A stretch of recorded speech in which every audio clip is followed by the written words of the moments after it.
मुअज़्ज़ज़ ख़वातीन और हज़रात, प्रोग्राम हस्बे हाल के साथ मैं हूं आपका मेज़बान अली मुमताज़। नाज़रीन, अब सबको ईद का दूसरा दिन यानी कि टरू मुबारक हो। एक दौर था कि जब ईद के मौका पर सिनेमाज में क्रिकेट स्टेडियम जैसा रश होता था और ईद के दिनों में टिकटें ब्लैक हुआ करती थीं, लेकिन अब हालात उससे बिल्कुल मुख्तलिफ हैं। हाय की याद कराता जे की कमाल दे दिन हुंदे सन। ईद ते सिनेमे भरे हुंदे सन, रौनकां लगियां हुंदियां सी, स्टूडियो च मेले लगे हुंदे सन। बस अंसारी साहब स्टूडियो का मेला ही देखण आए ने। ऐसा इन्हां दे ज़बान नूं लंगर लगा स्टूडियो का, वापस मुड़ के ही नहीं गए। मैं सुनिया कि अंसारी साहब पहले कैब चलाते होंदे सन ते इन्हां दी कैब दे विच फिल्म स्टार चिंगारी आंदी हुंदी सी।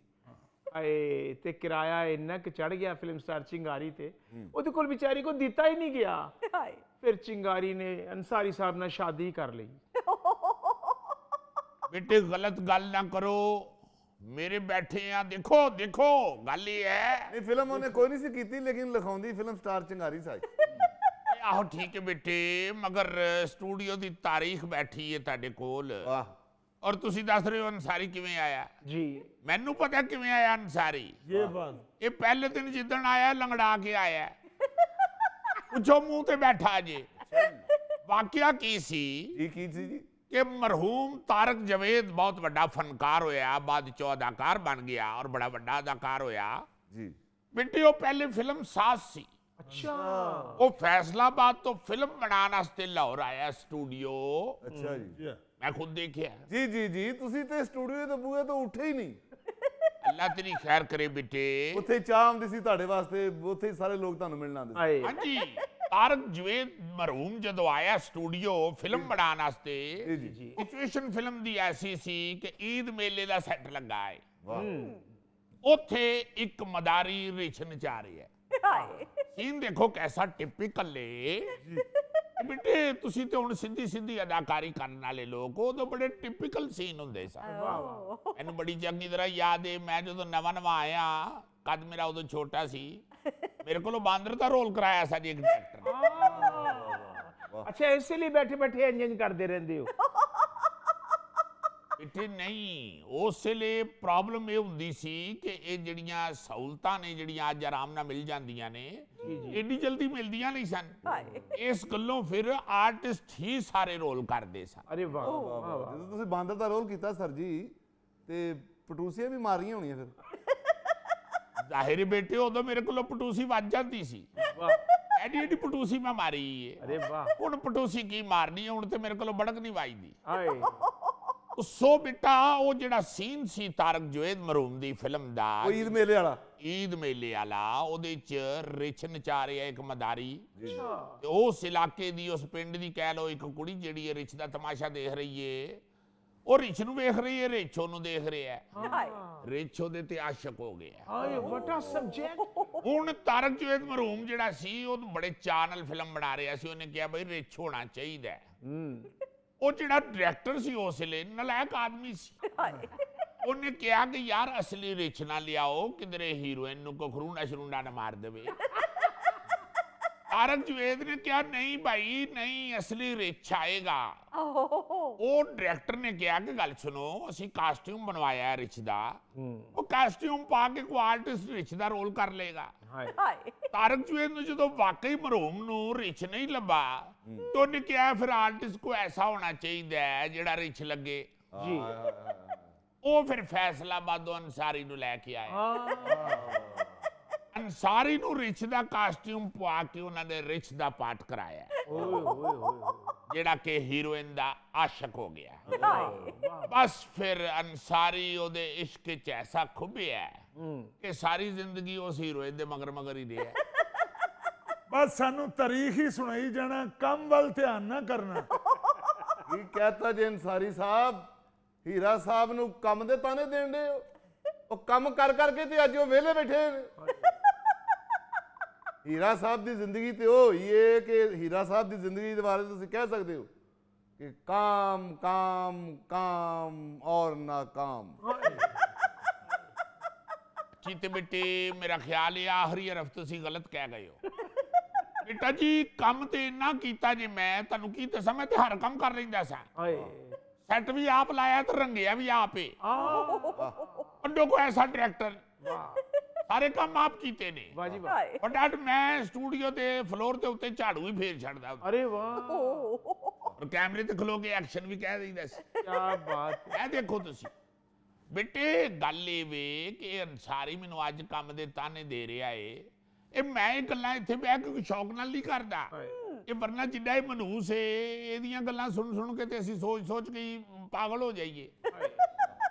ਬੇਟੇ ਮੈਂ ਤੇ ਉਹ ਬੰਦਾ ਹੋਇਆ ਹੂੰ, ਇੱਕ ਵਾਰੀ ਮੇਰੇ ਸੈੱਟ ਤੇ ਚੌਧਰੀ ਦਾ ਕਰੈਕਟਰ ਬੈਠਾ ਹੈ ਤੇ ਡਰੈਸਮੈਨ ਕੋਲ ਪੱਗ ਹੀ ਕੋਈ ਨਹੀਂ। ਹਾਏ ਹਾਏ, ਤੁਸੀਂ ਯਕੀਨ ਕਰੋ, ਮੈਂ ਗੁੱਡੀ ਕਾਗਜ਼ ਦੀ ਪੱਗ ਬਣਾ ਕੇ ਚੌਧਰੀ ਦੇ ਸਿਰ ਤੇ ਰੱਖਤੀ। क्या कहने, वाह वाह वाह वाह वाह वाह। ये भुट्टो ਬਿਲਕੁਲ ਠੀਕ ਕਹਿ ਰਿਹਾ ਤੂੰ, ਇਹ ਪੁੱਠੋ ਦੇ ਦੌਰ ਦੀ ਗੱਲ ਹੀ। ਐਡੀਆਂ ਤੇਜ਼ੀਆਂ ਤੁਸੀਂ ਮੇਰੀ ਫਿਲਮ ਬਣਾਉਣ ਤੇ ਲਾ ਦਿਓ ਨਾ, ਤਾਂ ਮੇਰੀ ਫਿਲਮ ਅਸਮਾਨੀ ਭੰਗੂੜੇ ਵਾਂਗੂ ਅਸਮਾਨ ਤੇ ਜਾ ਲੱਗੇ। ਅੱਜ ਵੀ ਮਿਸਾਲ ਮੇਲੇ ਦੀ ਦਿੰਦਾ ਜੀ। ਉਲਝਾ ਮੇਲੇ ਨੂੰ ਬੇਟੇ, ਜਿੱਥੇ ਹੀਰੋਇਨ ਨੂੰ ਵੇਖਣ ਵਾਸਤੇ ਕਤਲਮਾ ਖਾਣ ਜਾਂਦਾ ਸੈਂ, ਪਰ ਮੇਲੇ ਚ ਵੜਦਾ ਸੀ ਤੇ ਕਤਲਮੇ ਵਾਲਾ ਲੁੱਡੀਆਂ ਪਾਣ ਲੱਗ ਪੈਂਦਾ, ਕਿਉਂਕਿ ਕਤਲਮਾ ਉਹਦਾ ਉਸ ਗੋਲ ਮੇਜ਼ ਜਿੱਡਾ ਹੁੰਦਾ ਸੀ। हाय हाय हाय ਇੱਕ ਕਤਲਮਾ 20 ਗਾਹਕਾਂ ਨੂੰ ਦਿੰਦਾ ਸੀ ਉਹ। हाय हाय हाय। ਇਹ ਰੱਬ ਦੀ ਰਹਿਮਤ ਨਾਲ ਕੱਲਾ ਹੀ ਗਾਹਕ ਇੱਕੋ ਪੂਰਾ ਕਤਲਮਾ ਲੈ ਜਾਂਦਾ ਸੀ। ਇੱਕ ਵਾਰੀ ਤੇ ਕਤਲਮੇ ਵਾਲੇ ਨੇ ਆਪ ਇਹਨੂੰ ਕਿਹਾ ਕਿ ਭਾਈ ਜੀ ਖਾਣ ਵਾਸਤੇ ਖੜ ਦਿਓ ਜਾਂ ਇਹਦੀ ਬੁਕਲ ਮਾਰ ਕੇ ਫਿਰ ਦਿਓ। ਸਾਰੀ ਸਾਹਿਬ ਤੇ ਕਤਲਮਾ ਇੰਜ ਖਾਂਦੇ ਨੇ ਜਿਵੇਂ ਸ਼ਾਦੀ ਵਿਆਹ ਦੇ ਟੈਂਟ ਉਤਾਰਨ ਦੇ। ਜੀਤਿਆ, ਸਾਡੀ ਫੈਮਿਲੀ ਬਹੁਤ ਵੱਡੀ ਲੰਮੀ ਚੌੜੀ ਸੀ। ਉਹ ਮੈਂ ਸਦਕੇ ਜਾਵਾਂ, ਫੈਮਿਲੀ ਨੂੰ ਸੈੱਟ ਕਰਨ ਵਾਸਤੇ ਹੁਣ ਨਿਕਲਿਆ ਇਸ ਸਰਕਸ ਵਾਲੇ ਜ਼ੇਨ ਚੋਂ। ਹੁਣ ਬੇਟਾ ਹਕੀਕਤ ਦੀ ਦੁਨੀਆ ਚ ਆ, ਹੁਣ ਆਡੀਅנס ਬੜੀ ਫਾਸਟ ਹੋ ਗਈ ਏ। हाय, ਉਹਨਾਂ ਨੂੰ ਹਕੀਕਤ ਦੇ ਨਜ਼ਦੀਕ ਫਿਲਮ ਬਣਾ ਕੇ ਵਹਾਣੀ ਪੈ ਗਈ। क्या बात है। ਇਹ ਹੁਣ ਸਰਕਸਾਂ ਵਾਲੇ ਕੰਮ ਨਹੀਂ ਚੱਲਨੇ। ਕੀ ਕਰਾਂ ਮੈਂ ਹਕੀਕਤ ਦੀ ਦੁਨੀਆ ਦੇ ਚ ਆ ਕੇ। ਅੱਜ ਰਾਤੀ ਮੈਂ ਆਪਣੀਆਂ ਸਾਰੀਆਂ ਫਿਲਮਾਂ ਦੇ ਡੱਬੇ ਵੇਖੇ ਨੇ, ਉਹ ਸਾਰੇ ਡੱਬੇ ਰਲਾ ਕੇ ਵੀ ਅੱਧੀ ਫਿਲਮ ਨਹੀਂ ਬਣਦੀ। ਇਹ ਤੇਰਾ ਕੂੜ ਪੁਣਾਏ, ਤੈਨੂੰ ਕੀ ਲੋੜ ਏ ਡੱਬੇ ਗਿਣਨ ਦੀ? ਉਹ ਮੇਰੇ ਕੋਲੋਂ ਪੁੱਛ, ਮੈਨੂੰ ਪੋਟਿਆਂ ਤੇ ਯਾਦ ਨੇ ਸਾਰੇ ਡੱਬੇ। हाय ਇਹ ਮੈਨੂੰ ਪੁੱਤਰ ਪਤਾ ਕਿਹੜੇ ਡੱਬੇ 'ਚ ਕਿੰਨੇ ਨੰਬਰ ਸੀਨ ਪਏ ਐ, हाय हाय, ਕਿਹੜਾ ਸੀਨ ਕਿਹੜੀ ਫਿਲਮ ਤੇ ਮੈਨੂੰ ਪਤਾ ਹੈ। वाह 4-5 ਫਿਲਮਾਂ ਬੇਟਾ ਇਕੱਠੀਆਂ ਸ਼ੁਰੂ ਕਰਨਾ ਸਿਰਫ ਹੀਰੇ ਸੁਪਰ ਹਿੱਟ ਦਾ ਹੀ ਕੰਮ ਏ। वाह ਇੱਕ ਫਿਲਮ 'ਚ ਗਵਾਚ ਜਾਂਦਾ ਹੀ ਡਾਇਰੈਕਟਰ। वाह। ਇਹ ਮੇਰੇ ਕੋਲੋਂ ਪੁੱਛ ਤੂੰ ਬੇਟਾ, ਤੂੰ ਆਪ ਡੱਬਾ ਨਾ ਖੋਲਿਆ ਕਰ, ਕਿਧਰੇ ਨਾਗਨ ਫਿਲਮ ਦਾ ਡੱਬਾ ਖੋਲੇ ਤੇ ਉਹਦੇ 'ਚੋਂ ਤੈਨੂੰ ਸੱਪ ਲੜ ਜਾਵੇ। ਹੀਰਾ ਸਾਹਿਬ ਤੋਂ ਬਹੁਤਾ ਕੌਣ ਡੱਬਿਆਂ ਨੂੰ ਜਾਣਦਾ ਹੀ? ਹਾਂ ਇਹ ਤੇ ਫਿਲਮ ਹੀ ਡੱਬਾ ਬਣਾਉਂਦੇ ਨੇ। हाय हाय ਬੇਟੇ, ਫਿਲਮ ਬਣਾ ਕੇ ਡੱਬੇ 'ਚ ਰੱਖਣਾ। जी। ਫਿਲਮ ਸੁਪਰ ਹਿੱਟ ਹੁੰਦੀ ਓ, ਐਵੇਂ ਨਹੀਂ ਤੇਰੇ ਉਸਤਾਦ ਨੂੰ ਹੀਰਾ ਸੁਪਰ ਹਿੱਟ ਕਹਿੰਦੇ। अंसारी साहब, ਅੱਜ ਤੇ ਤੁਸੀਂ ਈਦ ਮਿਲਨ ਪਾਰਟੀ ਰੱਖੀ ਏ ਤੇ ਅੱਜ ਹੀ ਤੁਸੀਂ ਫਿਲਮ ਦੀਆਂ ਗੱਲਾਂ ਲੈ ਕੇ ਬਹਿ ਗਏ ਹੋ। ਕੋਈ ਗੱਲ ਨਹੀਂ ਬੇਟੇ, ਕੋਈ ਗੱਲ ਨਹੀਂ, ਤੁਸੀਂ ਇਸ ਈਦ ਮਿਲਨ ਪਾਰਟੀ ਦੇ ਮੇਜ਼ਬਾਨ ਵੀ ਹੋ, ਮੇਜ਼ਬਾਨ ਵੀ ਹੋ। ਹੀਰਾ ਸਾਹਿਬ, ਇਹ ਪਹਿਲੀ ਈਦ ਮਿਲਨ ਪਾਰਟੀ ਹੈ ਜਿਹੜੀ ਈਦੀ ਤੋਂ ਬਗੈਰ ਹੈ। ਅੰਸਾਰੀ ਸਾਹਿਬ ਤੇ ਈਦ ਤੋਂ ਪਹਿਲਾਂ ਵੀ ਬਹਾਨਾ ਕਰਕੇ ਨਿਕਲ ਗਏ ਸਨ, ਹਾਂ ਤੇ ਅੱਜ ਵੀ ਮੈਨੂੰ ਲੱਗਦਾ ਇਹਨਾਂ ਦਾ ਈਦ ਦੇਣ ਦਾ ਕੋਈ ਮੂਡ ਨਹੀਂ। ਤੁਸੀਂ ਫਿਕਰ ਨਾ ਕਰੋ ਬੇਟਾ ਜੀ, ਈਦੀ ਤੁਹਾਨੂੰ ਮਿਲੇਗੀ। ਅੱਛਾ ਜੀ। ਸਦਕੇ ਲਓ, ਮੈਂ ਕਦੀ ਬੇਟਾ ਆਪਣੇ ਬੱਚਿਆਂ ਨਾਲ ਜ਼ਿਆਦਤੀ ਨਹੀਂ ਕੀਤੀ। ਸਦਕੇ ਜਾਓ। ਈਦੀ ਤੁਹਾਨੂੰ ਮਿਲੇਗੀ, ਨਾਲ ਬਿਹਤਰੀਨ ਖਾਣਾ ਵੀ ਮਿਲੇਗਾ। ਬਸ ਮੇਰਾ ਬੇਟਾ, ਤੁਸੀਂ ਮਹਿਮਾਨਾਂ ਦੇ ਸਾਹਮਣੇ ਇਹੋ ਜਿਹੀਆਂ ਗੱਲਾਂ ਨਹੀਂ ਕਰਨੀਆਂ ਬੇਟੇ। ਠੀਕ ਹੈ ਜੀ। ਹੀਰਾ ਸਾਹਿਬ, ਚਾਂਦ ਰਾਤ ਨੂੰ ਮੈਂ ਚੀਤੇ ਨੂੰ ਫੁਹਾਰੇ ਦੇ ਉੱਤੇ 300 ਰੁਪਇਆ ਦਿੱਤਾ ਈਦੀ। ਹਾਂ ਜੀ, ਦਿੱਤਾ 300 ਰੁਪਇਆ ਜੀ। ਤੁਸੀਂ 300 ਦੇ ਕੇ ਤੇ ਸਟੂਡੀਓ ਦਾ ਚੱਕਰ ਲਾਇਆ ਅੰਸਾਰੀ ਸਾਹਿਬ ਨੇ, ਤੇ ਆ ਕੇ ਤੇ ਕਹਿੰਦੇ ਚੀਤੇ ਬੇਟੇ ਅੱਜ ਸਿਗਰਟ ਤੇ ਪਿਆ ਆਪਣੇ ਪੱਲਿਓਂ। ਮੈਂ ਫਿਰ ਉਸੇ 300 ਚ 200 ਪੱਲਿਓਂ ਪਾ ਕੇ ਤੇ 500 ਦੀ ਡੱਬੀ ਲਿਆ ਕੇ ਦਿੱਤੀ। ਉਹ ਕਾਕਾ, ਸ਼ੁਕਰ ਕਰ ਮੈਂ ਤੈਨੂੰ 300 ਈਦੀ ਦੇਤੀ, ਮੈਂ ਤੇ ਆਪਣੇ ਬੱਚਿਆਂ ਨੂੰ ਈਦੀ ਨਹੀਂ ਦਿੱਤੀ। क्यों जी, आपने अपने बच्चों को ईदी क्यों नहीं दी? ਦਰਅਸਲ ਨਵੇਂ ਨੋਟਾਂ ਦੀ ਸ਼ਾਰਟੇਜ ਚੱਲ ਰਹੀ ਹੈ ਨਾ ਅਲੀ ਮੁਮਤਾਜ਼ ਸਾਹਿਬ, हाँ जी। ਔਰ ਇਹ ਅਨਸਾਰੀ ਦੀ ਆਦਤ ਜੇ, ਇਹ ਦਾਦ ਵੀ ਤੇ ਈਦੀ ਵੀ ਨਵੇਂ ਨੋਟਾਂ ਦੀ ਦਿੰਦਾ ਹੈ।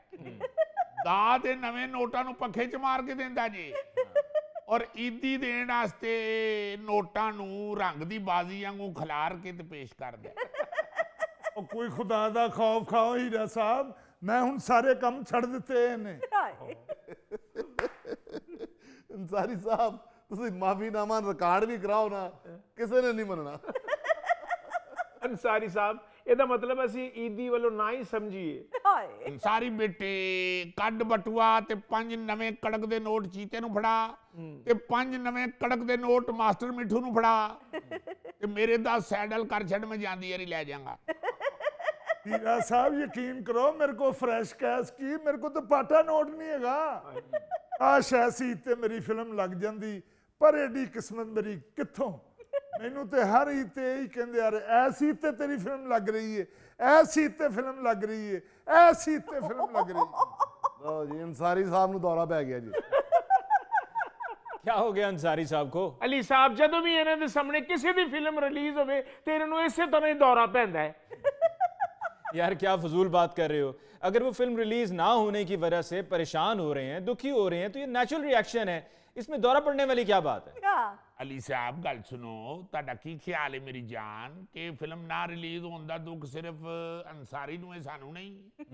ਓਏ ਅਸੀਂ ਇੱਥੇ ਛੋਲੇ ਲਾ ਕੇ ਬੈਠੇ ਆ, ਅਸੀਂ ਵੀ ਜਨਾਬ ਸਾਰੇ ਈਦ ਤੇ ਫਿਲਮ ਲਾਉਣ ਵਾਸਤੇ ਭੱਜ ਨਸ ਕਰ ਰਹੇ ਆ, ਤਗੋ ਦਾਓ ਕਰ ਰਹੇ ਆ, ਫੜ ਲਓ ਕਰ ਰਹੇ ਆ। ਹਾਏ ਇਹ ਹੁਣ ਸਾਡੀ ਬਦਕਿਸਮਤੀ ਐ ਸੀ ਤੇ ਵੀ ਨਹੀਂ ਫਿਲਮ ਲੱਗੀ, ਕੀ ਕਰੀਏ?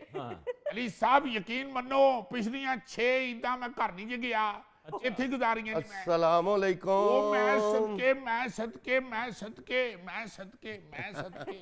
ਆ ਮੇਰਾ ਬੱਬਰ ਸ਼ੇਰ ਮੇਰੇ ਸੇਠ ਸਾਹਿਬ ਆ ਗਏ, ठीक ठाक। ਸੇਠ ਸਾਹਿਬ ਆ ਗਏ। ਜੀ अस्सलाम वालेकुम। वालेकुम अस्सलाम। ठीक ठाक हो भाई? सदके जावा को परेशानी तो नहीं हुई आफस लबन च जी? और नहीं जनाब तकलीफ का दी लोकेशन लाई है, सीधे ही आ गए हैं। सदके जावा नवी टेक्नोलॉजी आजकल जी जदीद फोन नवा लिया होना जी। ओ हीरा साहब वो ते हर साल ही लईदा जी। अच्छा माशाल्लाह ते पुराने दा की करदे हो? ਉਹ ਛੋਟੇ ਬੇਟੇ ਨੂੰ ਦੇ ਦਿੱਤਾ ਮੈਂ। ਚਲੋ ਵੀ ਸਾਡਾ ਪੁੱਤਰ ਏ, ਸਾਡੇ ਕੋਲ ਹੋਇਆ ਉਹਦੇ ਕੋਲ ਹੋਇਆ ਇੱਕੋ ਗੱਲ ਏ, ਕੋਈ ਬਾਤ ਹੀ ਨਹੀਂ, ਅਗਲੇ ਸਾਲ ਸਾਡੀ ਵਾਰੀ ਆ ਜਾਏਗੀ। ਤੁਸੀਂ ਅੱਪੜ ਗਏ ਹੋ ਸਟੂਡੀਓ, ਸਾਨੂੰ ਇੰਨੀਆਂ ਹੀ ਬੜੀਆਂ ਖੁਸ਼ੀਆਂ ਨੇ। ਹਾਏ ਸਟੂਡੀਓ ਆ ਕੇ ਹੀਰਾ ਸਾਹਿਬ ਬੜਾ ਪਰੇਸ਼ਾਨ ਹੋਇਆ, ਹਰ ਪਾਸੇ ਉਜਾੜ ਪਿਆ, ਬੰਦੇ ਨਾਲ ਬੰਦਾ ਨਹੀਂ ਨਜ਼ਰ ਆ ਰਿਹਾ। ਮੈਂ ਤਾਂ ਡਰ ਗਿਆ, ਮੈਨੂੰ ਤਾਂ ਲੱਗਾ ਮੋਂਜੋ ਦਾੜੋ ਆ ਗਿਆ ਮੈਂ। ਸਦਕੇ ਜਾਵਾਂ ਤੁਸੀਂ ਆ ਗਏ ਹੋ ਨਾ, ਤੇ ਇਹ ਤੁਹਾਡੇ ਪਿੱਛੇ ਰੌਣਕਾਂ ਵੀ ਆ ਜਾਣੀਆਂ ਨੇ। ਹਾਏ ਇਹਨਾਂ ਨੂੰ ਮਿਲੋ, ਇਹ ਅੰਸਾਰੀ ਸਾਹਿਬ ਜੇ ਸਾਡੇ ਪ੍ਰੋਡਿਊਸਰ, ਇਹ ਜਿੱਥੇ ਪੈਰ ਰੱਖਦੇ ਜੀ ਉੱਥੇ ਰੌਣਕ ਮੇਲਾ ਲੱਗ ਜਾਂਦਾ ਜੀ। ਹਾਏ ਹਾਏ। ਅੱਛਾ ਜੀ ਇਹ ਕੋਈ ਨੱਚਦੇ ਨੁੱਚਦੇ ਨੇ? ਨਹੀਂ ਸ਼ੁਰੂ ਚ 2 ਸਾਲ ਨੱਚੇ ਨੇ, ਹੁਣ ਤੇ ਨੱਚਦਾ ਵੇਖਦੇ ਨੇ। ਪ੍ਰੋਡਿਊਸਰ ਹੋ ਗਏ ਨਾ ਜੀ। ਆ ਤਰੱਕੀ ਕਰ ਜਾਂਦਾ ਜੀ ਬੰਦਾ। मुझे लग रहा है हीरा साहब आप कोई नई पार्टी घेरने की कोशिश कर रहे हैं। नहीं जी नहीं, अल्लाह माफ करे, पार्टी नहीं जी जनाब, ये तो साडे जाने जिगर जे सेठ पोटली वाला अपना बड़ा मशहूर मरूफ जाने जिगर, ਇਹਨਾਂ ਦੇ ਆਜ਼ਾਦ ਵਿੱਚ ਤੇ ਅੱਜ ਅੰਸਾਰੀ ਨੇ ਈਦ ਮਿਲਨ ਪਾਰਟੀ ਰੱਖੀ ਜੀ। ਬਹੁਤ ਅੱਛੇ। ਮੈਂ ਨਹੀਂ ਰੱਖੀ, ਤੁਸੀਂ ਰੱਖੀ ਏ। ਅੰਸਾਰੀ ਪੁੱਤਰ ਤੂੰ ਰੱਖੀ ਮੈਂ ਰੱਖੀ ਇੱਕੋ ਗੱਲ ਏ। ਗੱਲ ਸੁਣ, ਅੱਜ ਖੁਸ਼ੀ ਦਾ ਦਿਨ ਹੈ, ਈਦ ਮਿਲਨ ਪਾਰਟੀ ਹੈ ਤੇ ਜਲੀ ਸੜੀ ਨਾ ਕੱਢ ਮੇਰਾ ਬੇਟਾ। ਅੱਜ ਹੱਸ ਖੇਡ ਕੇ ਹਰ ਆਉਣ ਵਾਲੇ ਮਹਿਮਾਨ ਨੂੰ ਸੀਨੇ ਨਾਲ ਲਾਣਾ ਹੈ ਵੱਡੇ ਦਿਲ ਦੇ ਨਾਲ। ਹਾਏ ਇਹ ਸੜੀਆਂ ਸੁੱਟਣ ਵਾਸਤੇ ਸਾਰਾ ਸਾਲ ਪਿਆ ਹੁੰਦਾ ਹੈ। ਅੱਜ ਕੋਈ ਇਹੋ ਜਿਹੀ ਜਲੀ ਗੱਲ ਨਹੀਂ ਕਰਨੀ। ਹੀਰਾ ਸਾਹਿਬ ਮੈਂ ਕਿਹੜਾ ਸੜੀਆਂ ਸੁੱਟਣ ਡਿਆ ਵਾਂ? ਮਹਿਮਾਨ ਕਿਹੜੇ? ਤੁਸੀਂ ਕਿਹੜਾ ਹਮਾਇਉਂ ਸਈਦ ਤੇ ਮਾਰਾ ਖਾਨ ਨੂੰ ਬੁਲਵਾਇਆ? ਉਹੀ ਪੁਰਾਣੇ ਲੋਕ ਬੈਠੇ ਨੇ। ਉਹ ਹੀਰਾ ਸਾਹਿਬ ਜੇ ਬਾਹਰੋਂ ਮਹਿਮਾਨ ਨਹੀਂ ਆ ਰਿਹਾ ਤੇ ਮੈਂ ਬਾਰਬੀਕਿਊ ਦਾ ਆਰਡਰ ਕਾਹਦੇ ਲਈ ਦੇ ਛੜਿਆ ਫਿਰ? ਉਹ ਨਹੀਂ ਸਦਕੇ ਜਾਵਾਂ, ਐਸੀ ਕੋਈ ਗੱਲ ਨਹੀਂ, ਬਾਰਬੀਕਿਊ ਦਾ ਆਰਡਰ ਦੇ ਦਿੱਤਾ ਜੀ ਨਾ। ਹਾਂ। ਚੰਗਾ ਕੀਤਾ ਜੀ। ਬਾਰਬੀਕਿਊ 'ਚ ਕੀ ਆਰਡਰ ਕੀਤਾ ਹੈ ਜਨਾਬ? ਬਾਰਬੀਕਿਊ 'ਚ ਮੈਂ ਉਹਨਾਂ ਨੂੰ ਮਟਨ ਟਿੱਕੇ ਦਾ ਕਿਹਾ ਏ, ਮਟਨ ਟਿੱਕਾ ਜਿਹੜਾ ਤੈਨੂੰ ਬੜਾ ਪਸੰਦ ਹੈ। ਨਾਲ ਮੈਂ ਰੇਸ਼ਮੀ ਕਬਾਬ ਕਹੇ ਨੇ, ਰੇਸ਼ਮੀ ਕਬਾਬ ਜਿਹੜੇ ਤੈਨੂੰ ਬੜੇ ਪਸੰਦ ਨੇ। ਨਾਲ ਮਲਾਈ ਬੋਟੀ ਕਹੀ ਏ, ਚਲੋ ਅੰਸਾਰੀ ਸਾਹਿਬ ਨੇ ਦਾਣਾ ਕਢਾਈਆਂ ਨੇ, ਮਲਾਈ ਬੋਟੀ ਇਹ ਖਾ ਲੈਣਗੇ। ਤੇ ਚਾਂਪਾ ਮੈਂ ਉਹਨੂੰ ਕਿਹਾ ਸੀ ਵੱਡੀਆਂ ਹੀ ਰੱਖੀ, ਛੋਟੀ ਨਾ ਕਰੀ। ਮੈਂ ਸਦਕੇ ਜਾਵਾਂ ਆਪਣੇ ਸੇਠ ਦੇ, ਛੋਟੀ ਚਾਂਪ ਤੇ ਛੋਟੀ ਗੱਡੀ ਤੁਹਾਨੂੰ ਸੂਟ ਹੀ ਨਹੀਂ ਕਰਦੀ। ਹਾਏ ਹਾਏ। ਤੇ ਨਾਲ ਬੱਕਰੇ ਦੀ ਮੱਛਲੀ ਕਹੀ ਏ ਜੀ। ਹੈ ਮੈਂ ਤਾਂ ਸੁਣਿਆ ਸੀ ਕਿ ਦਰਿਆਈ ਮੱਛਲੀ ਮਜ਼ੇਦਾਰ ਹੁੰਦੀ ਹੈ। ਉਹ ਕੂੜਾ, ਦਰਿਆ 'ਚ ਵੀ ਮੱਛਲੀ ਹੁੰਦੀ ਹੈ ਤੇ ਬੱਕਰਾ ਵੀ ਮੱਛਲੀ ਲਈ ਫਿਰਦਾ ਹੈ। ਦਰਿਆ ਦੀ ਮੱਛਲੀ ਫੜੀ ਦੀ ਏ ਤੇ ਬੱਕਰੇ ਦੀ ਮੱਛਲੀ ਕੁੱਟੀ ਦੀ ਏ। ਕਦੀ ਬੱਕਰੇ ਨੇ ਕਿਹਾ ਤਾਂ ਨਹੀਂ ਬੋਲੋ ਮੇਰੀ ਮੱਛਲੀ ਕਿਤਨਾ ਪਾਣੀ। ਉਹ ਜਨਾਬ ਦਰਿਆ ਦੀ ਮੱਛਲੀ ਵੀ ਕਹੀ ਏ, ਬਲਕਿ ਉਹ ਤੇ ਸਟੀਮ ਕਰਾਈ ਏ। ਅੱਛਾ ਉਹਦੇ ਜ਼ਿਆਦਾ ਕੰਡੇ ਤੇ ਨਹੀਂ ਹੈਗੇ। ਚੱਲ ਤੂੰ ਜੁੱਤੀ ਪਾ ਖਾ ਲਈ। ਉਹ 2-3 ਚਿਕਨ ਦੀਆਂ ਆਈਟਮਾਂ ਵੀ ਕਹਿ ਛੜੀਆਂ ਨੇ ਮੈਂ। ਉਹ ਰਹਿਣ ਦਿਓ ਜੀ, ਚਿਕਨ ਰਹਿਣ ਦਿਓ, ਮੈਨੂੰ ਚੰਗਾ ਲੱਗਦਾ ਬ੍ਰਾਇਲਰ। ਟੁਰਦਾ ਹੀ ਏਡਾ ਢਿੱਲਾ ਹੈ ਜਿਵੇਂ ਗੁਰਦੇ ਦਾ ਆਪਰੇਸ਼ਨ कराया ਸੀ। यार ये वैसे बड़ी दिलचस्प बात है। फनकार मैंने अक्सर देखा है कि खाने को बड़ी संजीदगी से लेते हैं, कि जिस तरह से पता नहीं कोई बड़ा अहम मसला पेश आ गया हो। ਅਲੀ ਸਾਹਿਬ ਖਾਣਾ ਮੰਗਾਉਂਦਾ ਹੀ ਪ੍ਰੋਡਿਊਸਰ ਹੈ, ਤੇ ਜਿਹੜੀ ਪਾਰਟੀ ਫਿਰ ਖਾਣਾ ਮੰਗਾਉਂਦੀ ਉਹਦੀਆਂ ਤਾਰੀਫਾਂ ਤਾਂ ਕਰਨੀਆਂ ਪੈਂਦੀਆਂ। ਹੀਰਾ ਸਾਹਿਬ ਮਹਿਮਾਨ ਆਉਂਦੇ ਨੇ ਤੇ ਸੂਪ ਉਸੇ ਟਾਈਮ ਹੀ ਮੰਗਾਵਾਂਗੇ, ਪਹਿਲੇ ਮੰਗਾ ਲਿਆ ਠੰਡਾ ਹੋ ਕੇ ਖਰਾਬ ਹੋ ਜਾਏਗਾ, ਮਜ਼ਾ ਹੀ ਨਹੀਂ ਆਣਾ। ਉਹਨੇ ਜੀ ਮੰਗਾ ਲਓ ਸੂਪ, ਤੁਸੀਂ ਇੱਥੇ ਜ਼ਰਾ ਖੁਸ਼ਬੂਆਂ ਤਾਂ ਖਿਲਣ ਜ਼ਰਾ। ਉਹ ਨਹੀਂ ਯਾਰ, ਮਹਿਮਾਨ ਆ ਲੈਣ, ਖਰਾਬ ਹੋ ਜਾਂਦਾ ਸੂਪ। ਉਹ ਜਨਾਬ ਆ ਗਏ ਨੇ ਮਹਿਮਾਨ, ਤੁਸੀਂ ਕਿਹੜਾ ਬਰੋਜ਼ ਸਬਜ਼ਵਾਰੀ ਸਾਹਿਬ ਤੇ ਜਵੇਦ ਸ਼ੇਖ ਸਾਹਿਬ ਨੂੰ ਢਿਕਣ ਡਏ ਹੋ? ਉਹ ਹੀਰਾ ਸਾਹਿਬ ਜੇ ਐਡੇ ਹਾਈਫਾਈ ਮਹਿਮਾਨ ਨਹੀਂ ਆ ਰਿਹਾ ਤੇ ਆ ਲੰਮਾ ਚੌੜਾ ਸਿਆਪਾ ਬਾਰਬੀਕਿਊ ਕੈਂਸਲ ਨਾ ਕਰ ਦਈਏ। ਉਹ ਨਹੀਂ ਕੀ ਕਰਨ ਡਏ ਹੋ ਹਜ਼ੂਰ, ਕਮਾਲ ਕਰਦੇ ਹੋ। ਉਹ ਮੈਂ ਤੇ ਬੜਾ ਵੱਡਾ ਸਟਾਰ ਬੁਲਾ ਬੈਠਾ ਜੇ, ਸੇਠ ਸਾਹਿਬ ਦੀ ਦਾਵਤ ਹੈ, ਕੋਈ ਮਾਮੂਲੀ ਗੱਲ ਹੈ ਜਨਾਬ, ਕੋਈ ਇੱਥੇ ਮਾੜਾ ਮਹਿਮਾਨ ਨਹੀਂ ਜੀ ਆਣਾ। अस्सलाम वालेकुम। ਇਹ ਤੇ ਸਭ ਤੋਂ ਮਾੜਾ ਆ ਗਿਆ। नाजरीन, हीरा साहब की ईद मिलन पार्टी जारी है। मिलते हैं ब्रेक के बाद। कमर के पीछे ते देखो ना, देखो कैसी हीरोइन की फोटो लगी जे। अब आ जाएंगियां, सब आ जाएंगियां। तुसी फोन करके ते बारबीक्यू वाले ने कहो आ जा।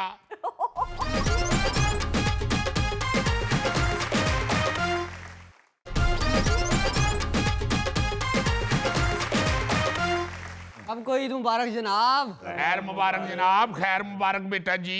ये देखो ना सेठ साहब, तुसी एवें परेशान हो रहे सो। ये देखो तेरा धड़ा धड़ मेहमान आन लग पे ने। ਇਹ ਧੜਾ ਧੜੇ ਚਲੋ ਜੀ, ਧੜਾ ਧੜ ਨਹੀਂ ਤੇ ਇੱਕ ਧੜੀ ਤੇ ਗਿਣੋ ਨਾ। ਓ ਹੀਰਾ ਜੀ, ਸਾਰੀ ਮਰਦਾਨਾ ਪਾਰਟੀ ਬੁਲਾ ਲਈ ਜੇ। ਮੈਨੂੰ ਤਾਂ ਲੱਗਦਾ ਹੀ ਨਹੀਂ ਮੈਂ ਪਾਰਟੀ ਤੇ ਆਏ ਆ, ਮੈਨੂੰ ਲੱਗਦਾ ਮੈਂ ਮਿਊ ਹਸਪਤਾਲ ਦੀ ਮਰਦਾਨਾ ਵਾਰਡ ਚ ਆਏ ਆ। ओ फिर ओही गल, फिर काली करन डे हो। ओ फिक्र ना करो जनाब, ए हुण इत्थे रौनकां लग जाणियां जे। ਮਹਿਮਾਨਾਂ ਦੀ ਤੇ ਬੜੀ ਲੰਬੀ ਫਹਿਰਿਸਤ ਜੇ। ਤੁਸੀਂ ਸਗੋਂ ਆਪ ਦੱਸੋ, ਤੁਸੀਂ ਬੰਦੋਬਸਤ ਮਹਿਮਾਨਾਂ ਦੇ ਹਿਸਾਬ ਨਾਲ ਹੀ ਕੀਤਾ ਨਾ ਆਪਣਾ ਬਾਰਬੀਕਿਊ ਦਾ? ਜਨਾਬ ਬਾਰਬੀਕਿਊ ਤੇ 3 ਦਿਨ ਨਹੀਂ ਖਤਮ ਹੋਣਾ ਜਿੰਨਾ ਮੈਂ ਆਰਡਰ ਦਿੱਤਾ। ਲਓ, ਤੁਸੀਂ ਕਹਿ ਰਹੇ ਹੋ 3 ਦਿਨ ਨਹੀਂ ਮੁੱਕਣਾ। ਉਹ ਸੇਠ ਸਾਹਿਬ ਇੱਥੇ ਤੇ ਬੂਫੇ ਬੰਦ ਕਰਾਉਣ ਵਾਲੀਆਂ ਪਾਰਟੀਆਂ ਬੈਠੀਆਂ ਜੇ। हेलो एवरीबॉडी, सॉरी मैं ज़रा लेट हो गई, वो ज़रा मैं ना ट्रैफिक में फंस गई थी। ईद ग्रीटिंग्स। ਵਾਹ ਜੀ ਵਾਹ, ਫੁੱਲ ਅੰਗਰੇਜ਼ੀ ਮਾਹੌਲ। ਇਹ ਸਾਡੀ ਫਿਲਮ ਦੀ ਹੀਰੋਇਨ ਜੇ ਸੇਠ ਸਾਹਿਬ। ਅੱਛਾ ਅੱਛਾ। Welcome to Eid Milan party baby. Thank you Hira ji. Hira ji, ਜੇ ਇੱਥੇ ਅੰਗਰੇਜ਼ੀ ਚੱਲਣੀ ਹੈ ਤੇ ਅਸੀਂ ਫਿਰ ਜਾਈਏ। ਕਿਉਂ ਬੇਟਾ, ਤੁਹਾਡਾ ਮੂੰਹ ਕਿਉਂ ਨਹੀਂ ਅੰਗਰੇਜ਼ੀ ਬੋਲ ਸਕਦਾ? ਬੇਟੇ ਐਸੀ ਕੋਈ ਬਾਤ ਨਹੀਂ ਹੈ, ਸਾਰੀਆਂ ਅੰਗਰੇਜ਼ੀਆਂ ਅਸੀਂ ਭੁਗਤੀਆਂ ਨੇ। ਲੋ, ਤੁਹਾਨੂੰ ਅੰਗਰੇਜ਼ੀ ਤੋਂ ਯਾਦ ਆਇਆ ਇੱਕ ਵਾਕਿਆ ਸੁਣਾਣਾ। ਜਦੋਂ ਮੈਨੂੰ ਨਵਾਂ ਸ਼ੌਕ ਹੋਇਆ ਨਾ ਜੀ ਐਕਟਿੰਗ ਦਾ। ਇਹ ਬਾਜ਼ੂਆਂ ਤੇ ਖਾਰਿਸ਼ ਉਦੋਂ ਵੀ ਹੁੰਦੀ ਸੀ। ਮਿੱਠੂ ਬੇਟੇ, ਗੱਲ ਸੁਣੀ ਦੀ ਏ, ਸ਼ੌਕ ਹੀ ਨਹੀਂ ਕਰੀਦੀ। ਮੈਂ ਤੁਹਾਨੂੰ ਇਹ ਦੱਸਣ ਲੱਗਾ ਕਿ ਨਵਾਂ ਮੈਨੂੰ ਸ਼ੌਕ ਹੋਇਆ ਜਦੋਂ ਆਪਣਾ ਐਕਟਿੰਗ ਦਾ। ਇਹ ਪਾਰਟੀਸ਼ਨ ਤੋਂ ਪਹਿਲੇ ਦੀ ਗੱਲ ਹੈ ਜੀ? ਨਹੀਂ ਬੇਟੇ, ਪਾਰਟੀਸ਼ਨ ਤੇ ਬੜੀ ਦੇਰ ਦੀ ਹੋ ਗਈ ਸੀ। ਇਹ ਸਾਡੇ ਆਪਣੇ 3 ਮਰਲੇ ਘਰ ਦੀ ਪਾਰਟੀਸ਼ਨ ਹੋਈ। ਉਹਦੇ ਬਾਅਦ ਫਿਰ ਮੈਂ ਸੋਚਿਆ ਕਿ ਕੁਝ ਕਰਨਾ ਚਾਹੀਦਾ ਹੈ। ਲੋ ਜੀ, ਮੈਂ ਐਕਟਿੰਗ ਦੇ ਸ਼ੌਕ ਵਿੱਚ ਨਿਕਲਿਆ ਤੇ ਮੈਂ ਸਿੱਧਾ ਸੋਚਿਆ ਕਿ ਹਾਲੀਵੁੱਡ ਹੀ ਜਾਣਾ ਹੈ। ਤੁਹਾਡਾ ਭਰਾ ਜਨਾਬ ਸੇਠ ਸਾਹਿਬ ਪਹੁੰਚ ਗਿਆ ਹਾਲੀਵੁੱਡ। ਪਹੁੰਚ ਸਕਦਾ ਜੀ, ਪਹੁੰਚ ਸਕਦਾ। ਲੋ ਜੀ, ਮੈਂ ਜਦੋਂ ਹਾਲੀਵੁੱਡ ਪਹੁੰਚਿਆ ਤੇ ਮੈਂ ਜਨਾਬ ਇੱਕ ਸਟੂਡੀਓ 'ਚ ਵੜਿਆ ਤੇ ਉੱਥੇ ਇੱਕ ਫਿਲਮ ਦੀ ਸ਼ੂਟਿੰਗ ਹੋ ਰਹੀ ਸੀ। ਡਾਇਰੈਕਟਰ ਡਾਇਰੈਕਸ਼ਨ ਦੇ ਰਿਹਾ ਸੀ, ਮੈਂ ਉਹਨੂੰ ਅਲੀ ਸਾਹਿਬ ਦੇਖਣ ਲੱਗ ਪਿਆ। अच्छा, ਮੈਂ ਕਿਹਾ ਯਾਰ ਬੰਦਾ ਸਮਝਦਾਰ ਹੈ, ਅੰਗਰੇਜ਼ੀ ਬੋਲ ਰਿਹਾ ਹੈ, ਸਮਝਦਾਰ ਬੰਦਾ ਹੈ। ਮੈਂ ਜਦੋਂ ਉਹਦੀ ਡਾਇਰੈਕਸ਼ਨ ਦੇਖੀ ਏ ਤੇ ਮੈਂ ਉਹਨੂੰ ਮਸ਼ਵਰੇ ਦੇਣੇ ਸ਼ੁਰੂ ਕਰ ਦਿੱਤੇ। ਲੋ ਜੀ, ਪਹਿਲਾ ਮਸ਼ਵਰਾ ਹੀ ਮੈਂ ਉਹਨੂੰ ਦਿੱਤਾ ਹੈ ਤੇ ਉਹਨੇ ਮੈਨੂੰ ਖੜੇ ਕਹਿ ਦਿੱਤਾ, ਨਿਕਲ ਜਾ ਇੱਥੋਂ। ਬੇਟਾ ਇਹ ਗੱਲ ਤੇ ਮੈਂ ਤੁਹਾਨੂੰ ਪਹਿਲੇ ਸੁਣਾਈ ਨਹੀਂ, ਔਰ ਇਸੇ ਗੱਲੋਂ ਨਹੀਂ ਸੀ ਸੁਣਾਈ ਕਿ ਤੁਹਾਨੂੰ ਯਕੀਨ ਹੀ ਨਹੀਂ ਆਣਾ, ਤੇ ਮੈਨੂੰ ਲੱਗਦਾ ਯਕੀਨ ਤੁਹਾਨੂੰ ਹੁਣ ਵੀ ਨਹੀਂ ਆਣਾ। नहीं सर जी, तुसी वाकया सुनाओ, ਅਸੀਂ ਸੁਣ ਕੇ ਫੈਸਲਾ ਕਰਾਂਗੇ ਕਿ ਕਿੰਨਾ ਯਕੀਨ ਕਰਨਾ ਹੈ ਕਿੰਨਾ ਨਹੀਂ ਕਰਨਾ। ਉਹ ਭਾਈ ਮੈਨੂੰ ਤੇ ਹਾਲੀਵੁੱਡ ਵਾਲੀ ਗੱਲ ਹੀ ਨਹੀਂ ਹਜ਼ਮ ਹੋ ਰਹੀ। ਉਹ ਯਾਰ ਸੁਣੋ ਤੇ ਸਹੀ, ਹੋ ਸਕਦਾ ਹਾਲੀਵੁੱਡ ਨਾ ਹੋਵੇ, ਹਾਲ ਰੋਡ ਹੋਵੇ।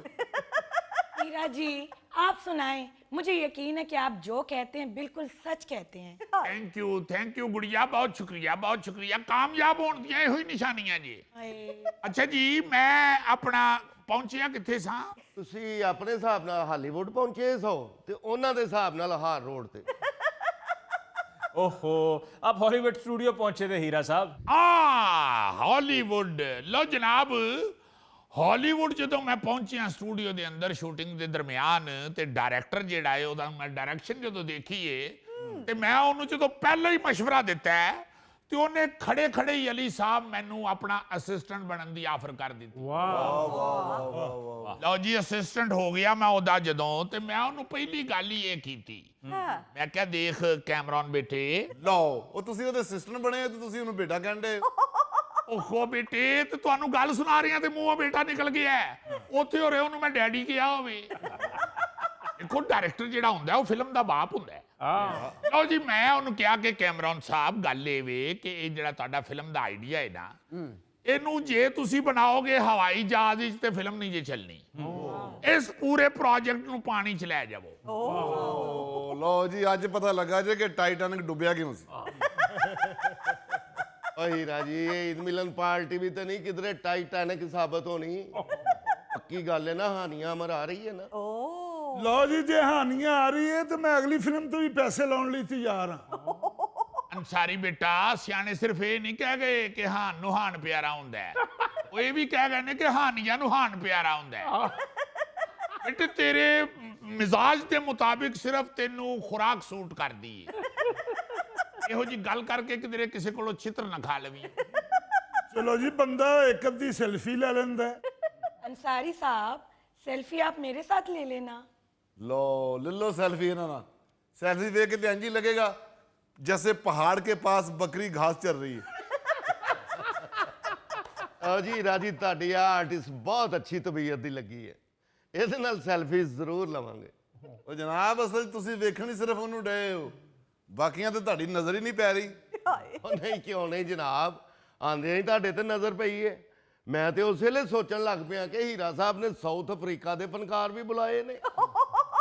ऐसी कोई बात नहीं जनाब, मैं बंगाल की फिल्मों में काम करता था, वो तो यहाँ आके कंगाल हुआ हूँ। बंगाल छड़ के क्यों आ गए सो? ਵੈਸੇ ਦੀ ਬੈਡ ਲੱਕ, ਉੱਥੇ ਰੰਗੀਨ ਫਿਲਮਾਂ ਬਣਨ ਲੱਗ ਪਈਆਂ ਸਨ। ओ हीरा साहब, पक्की गल है ना, मायरा खां आ रही है ना। ਉਹ ਯਾਰ ਪੱਕੀ ਗੱਲ ਇਹ ਆਏਗੀ, ਕਿਉਂ ਨਹੀਂ ਆਏਗੀ, ਸਾਰੇ ਮਹਿਮਾਨ ਆਣਗੇ। ਮਾਇਰਾ ਨੂੰ ਤੇ ਮੈਂ ਖੁਦ 2-3 ਵਾਰੀ ਫੋਨ ਕੀਤਾ ਜੀ, फिर ਉਹਨੇ ਚੁੱਕਿਆ ਨਹੀਂ। ਜਦੋਂ ਫੋਨ ਹੀ ਨਹੀਂ ਚੁੱਕਿਆ ਤੇ ਉਹਨੇ ਘਟਾ ਹੋਣਾ। ਸੇਠ ਸਾਹਿਬ, ਤੁਹਾਨੂੰ ਸਾਡੀ ਇੰਡਸਟਰੀ ਦਾ ਪਤਾ ਨਹੀਂ, ਆਰਟਿਸਟ ਜਦੋਂ ਫੋਨ ਨਾ ਚੁੱਕੇ ਤੇ ਇਹਦਾ ਮਤਲਬ ਹੁੰਦਾ ਏ ਕਿ ਉਹ ਰਸਤੇ ਹੀ 'ਚ।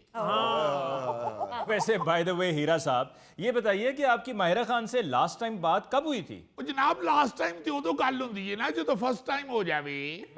ਇਹ ਮਤਲਬ ਮੇਰਾ ਮਤਲਬ ਇਹ ਕਿ ਜਦੋਂ ਆ ਜਾਏਗੀ ਤੇ ਫਸਟ ਲਾਸਟ ਸਾਰੀਆਂ ਗੱਲਾਂ ਹੋ ਜਾਣਗੀਆਂ। ਆ ਜਾਣਗੇ ਸਾਰੇ ਮਹਿਮਾਨ। ਸੇਠ ਸਾਹਿਬ, ਤੁਸੀਂ ਫਿਕਰ ਨਾ ਕਰੋ, ਮੈਂ ਤੇ ਕਹਿੰਦਾ ਤੁਸੀਂ ਬਾਰਬੀਕਿਊ ਮੰਗਵਾ ਹੀ ਲਵੋ।